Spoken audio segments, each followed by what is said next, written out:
Worlds collide when the Paper Mario universe finds itself in the three-dimensional Mushroom Kingdom in the latest Mario and Luigi RPG game for the Nintendo 3DS. I'm Jeff from GamerPops, and this is our review of Mario and Luigi Paper Jam.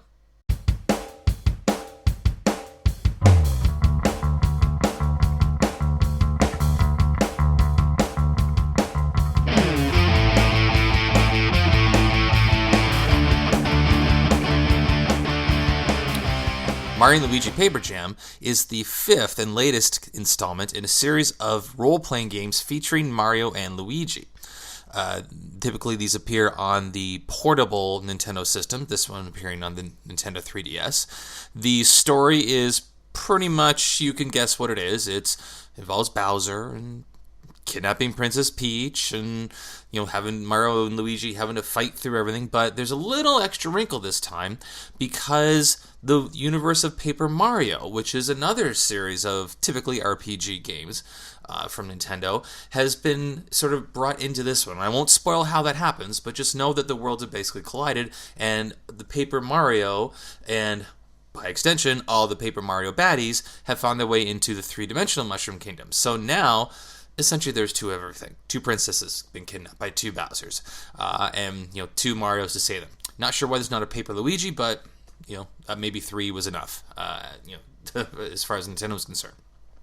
Like a typical role-playing game, you're going to navigate an open world and engage in turn-based battles. That's nothing new, but this is more of an active battle system. It's not tactical, it's really more active. So, yes, you're going to initiate button presses to do attacks, and you will be attacked yourself. However, when enemies attack you, you can dodge and sometimes even counter their attacks so that maybe you don't take any damage at all, or in fact, you can deal damage to them if you time it properly. And when I say time it properly, I stress timing. Timing is absolutely everything in this game. Your attacks, you get more damage if you time your button presses for when you make impact. If you time your counters and dodges properly, you can avoid damage or deal damage.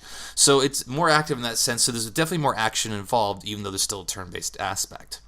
Now, beyond your regular hammer and jumping attacks, there are also Bro and Trio attacks. Bro are Mario and Luigi team up to do special attacks, which cost a little bit of, some games you call it mana, some games you call it, Pokemon you call it PP, whatever you want to call it. You have a limited amount of resources to use these moves, which can be replenished in various ways.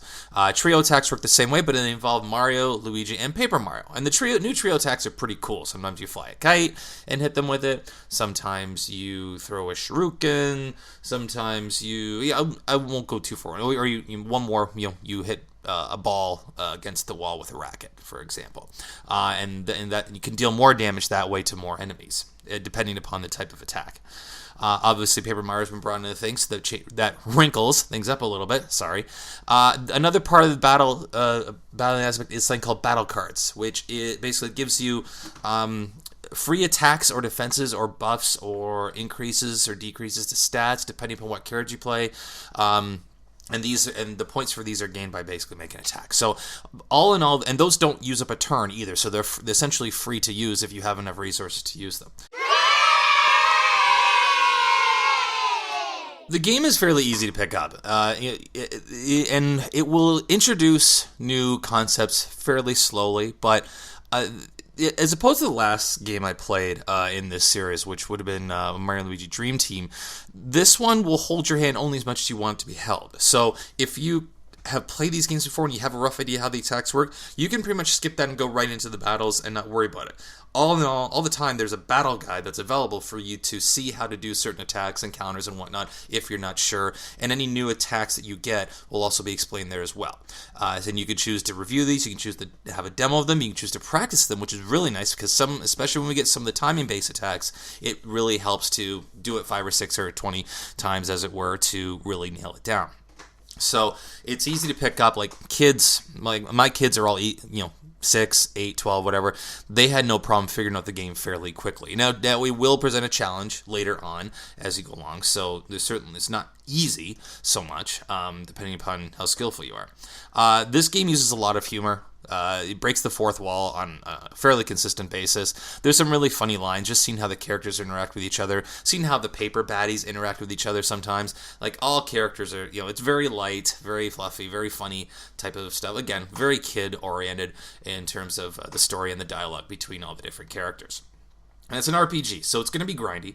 But even though it is grindy, because you have to, the more enemies you battle, the more experience points you get, the stronger you get. So it's in your best interest to get in as many battles as possible, but that gets a little repetitive after a while.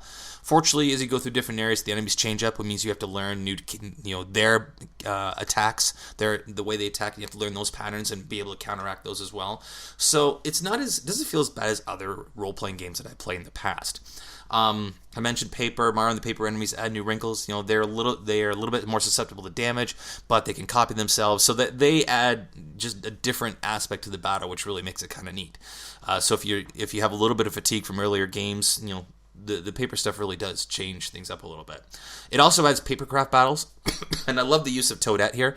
Toadette comes along every so often and gives you the big, massive papercraft Mario or Luigi characters or whatever.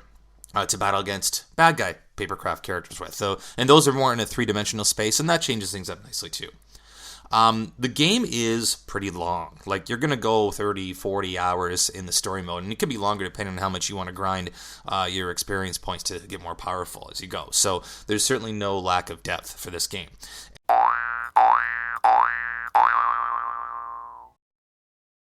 Some things I wasn't too keen on. Yes, there's that risk of repetitiveness. I do go back to that. It can, there were times where I'm slogging through. I'm like, oh, I really just want to move on, but oh man, I'm so close to leveling up again. So, and there were times where I'm just like, maybe I'd spend an hour or two just grinding away on battling enemies, not really advancing anything in the story. So you have to be careful that you don't want to skip. You can skip a lot of enemy battles, but it just, then I'm not going to be as powerful later on, right? And I'd love to have all those levels later on, because it gives you more hit points, gives you more defense, all that type of thing. There's also a lot of trial and error aspect to this game. You have to figure out patterns of enemies. Some are very, very difficult to time. It's really nice for them to give me hints after I've died once in a boss battle, for example. That's great, but sometimes they end up telling me things that are not really obviously tipped off before I died. In a lot of cases, yes, the game sort of gives you an idea what you can expect. But in some cases, there was one time I thought I had to hit one object, but I was actually supposed to hit the enemies carrying that object, for example. I won't go too far so as not to spoil things, but after I died, it said, oh, you have to hit the guy's blade. I'm like, oh, why didn't you say that before? Well, I don't want to be handheld, but at the same time, it would have been nice to at least gotten some sort of hint that was going to happen. But anyway, then there's the Toad Fetch quests. Yes, chasing paper toads is funny. It's fun. But some of the Toad quests are, okay, enough. You're fetching or you're smashing. Well, there was one particular Toad quest that took me about 30 minutes, almost an hour actually, waiting in a hospital waiting room, so it didn't really matter, but waiting for about an hour to figure out how to do it, only after I watched a YouTube video to see how to do it. And unfortunately, they're not optional. So I was literally stuck there. I couldn't do anything until I figured that part out, which wasn't the best, unfortunately. So let me talk a little bit about Amiibo integration. Now, if you have a new Nintendo 3DS or a 3DS with one of those Amiibo adapters that hooks up to it, then you can use Amiibo in this game if you have them. And the Amiibo that are going to be involved in this game are, the Super Mario series. So, I've got your Peach and anything Peach, Luigi, Toad, Mario, Bowser, Yoshi. I've got Silver Mario here, actually. Where are my Toad and Helga there? Toad and Bowser. Say hi, Toad and Bowser. Oh, you could use us in the game. That's right.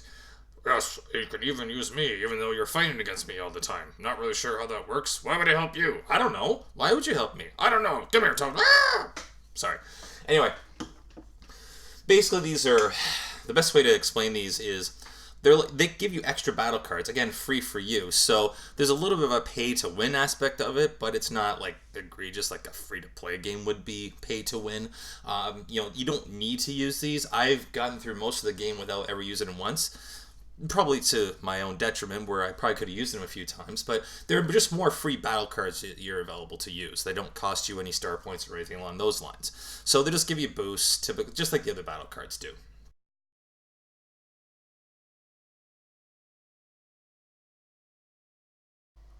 I mentioned the hand-holding aspect a little bit earlier, and that's really, again, it's only if and when needed, which is great for the kids because, especially with kids who aren't as adept at this type of game, or people who haven't played before. Even if you're new to the series and you're my age, it may not hurt to get a little bit more help. And it's great that in this game you get as little or as much help as you want, which sometimes Nintendo either gives you too much help or other games you don't get enough.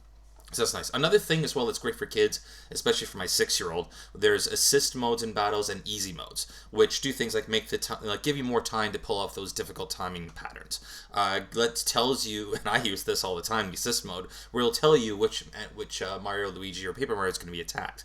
So those are nice as well. So there's different levels of difficulty that are built in the game that you can choose depending upon how good you are, or how young you are, or how skilled you are. Humor and the light story, which I mentioned before, definitely geared toward the younger set. I will mention that reading is pretty much required so that you understand what's happening in this game. My 6-year-old, for example, he can read a bit, but he's not 100% there. So sometimes he's coming to me, Daddy, what am I supposed to do? Did you read what they told you to do? No. Well, yeah, you kind of need to read because there's a lot of dialogue in the game, and it's going to say, well, you need to do this, this, and this. Or your Starlo is going to explain to you how to fight these enemies or to counter their attacks or things along those lines. So understand that you kind of do need to read to fully enjoy this game. That's going to make it harder for younger gamers. My 6-year-old did encounter issues, and he was asking me to help him, especially with boss battles and tougher enemies on a fairly regular basis. My 8-year-old didn't really have a problem with it, and my 12-year-old, you've met Shades McGray if you've seen the last video we did, so he was fine. Now, there's some gating that goes on. If you've ever played the Lego games, you'll understand that you'll go to an area like, oh, there's an area I want to get to. Well, I can't get to it. Well, why? Well, again, 6-year-old Gavin was asking me this a lot. Why can't I get to this area? Well, because you'll get that ability later on. So just keep that in mind too.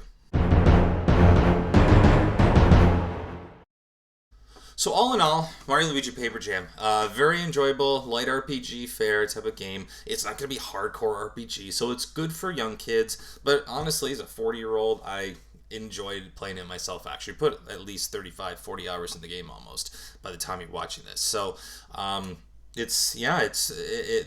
humor is fun. Clever use of the paper theme, integrating that. It integrated really well into the world. Could have done without some of those Toad quests, but it is what it is. Not everything's going to be perfect. And I'll stress again, great for kids. Nintendo knows that. They've been marketing this game towards kids pretty heavily. We had the Mario and Luigi Paper Jam party that my kids attended a couple weeks back. A lot of kids sitting there and smiling, enjoying the game as well. And that's kind of who this is really meant for. Definitely something that I would recommend you take a look at for your kids. Again, mine are 6 to 12. They're all enjoying it. Something to take a look at for sure. So for more videos, check out our YouTube page, youtube.com/GamerPops. We're relaunching our website. We actually may have already done so by the time you read this. So you can also check out our videos and articles on GamerPops.com. We're on Twitter, GamerPops, Facebook.com/GamerPops, almost any social media if you look for GamerPops. We're there, and if not, hopefully we'll be soon. So thanks a lot for watching this video, and we'll talk to you again real soon.